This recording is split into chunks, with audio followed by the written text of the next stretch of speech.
Yeah, man, shout out to Travis Hunter, man. Used to play formerly of Collins Hill High School. A little bit before we talk about the honors, man. I had just got started, guys, actually in the industry.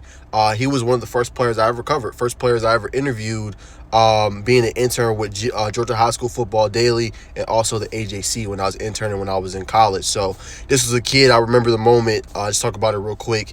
I remember my boss at the time, he was like, yeah, I need you to interview a couple guys from Collins Hill. So I didn't even know who Travis was. I'm an intern. I was fresh out. I didn't really know anybody. And I didn't know like he was a 5-star player. So I just remember I was trying to locate him. I couldn't find him. And then, fortunately, I found him. I was like, hey, can we do an interview? I ended up interviewing Travis and also Sam Horn, man. So it was actually an honor to interview him and learn a little bit about him at that time when I was an intern, man. But, I mean, he's just a special player, man. I seen it then. I got to see him in the Corky Kell Dave Hunter Classic back then as well, man. You could just tell, man, he just jumps off the page, man. So want to give him a special shout out, obviously. All-American honors, man. That is not easy to do. He was named by Sports Illustrated and also to CBS/247 Sports All-American First Team. I mean, that's incredible, man. That's not easy to do in your first year at the helm. I mean, that's just a different breed. Now, y'all, stats-wise, he really burst onto the scene, right? Had 31 tackles, 3 interceptions improved from Jackson State. He only had 2. He had 5 pass deflections. He also had 751 yards receiving this year and 5 touchdowns. So, he did a lot for Colorado, man. In his coming out party, if I had to be honest with y'all, I think that was against TCU, man. I mean, he was outstanding in that game, had multiple touchdowns in that, had the big pick in the red zone. So, I mean, this kid's Hunter's future is very, very, very bright, man. And, I think he'll be back for another year with Colorado. Hopefully they can build around him. Him and Cormani McClain is going to be interesting to watch next year.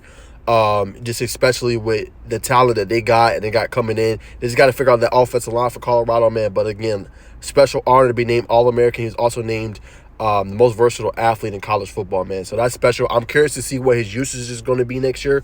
Will he still play as much on the offensive side of the ball as he did, or will he kind of lock in into the corner position and went to play that side of the ball? He went to Colorado for a reason. We all know that. We all know he went to with Deion Sanders being a coach by one of the best. So it's going to be interesting to see, man. They had a great start this year, 3-0, finished 4-8, unfortunately. But, he had some great moments all year long. Like I said, the TCU game early on, he struggled a little bit against Stanford in that game, gave up a little bit. He's coming off injury. But again, man, phenomenal year, man. This is going to be one player to watch. He was getting NFL players tweeting about him. So, kid's future is very bright for Hunter.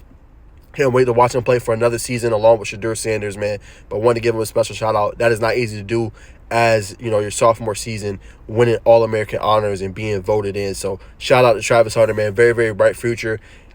He's that dude, man. He's him. And as you can see early on in the season and throughout the season, he didn't even have the C on his chest. He had the D, which is dog, and that's what Deion pretty much anointed him as, and that's what he is, man. If you go back and look at his film in high school, you could just tell the kid was a different breed, man. So I can't wait to see what he's going to bring next year and if he's going to have as much uses as he did this year. But shout out Travis Hunter.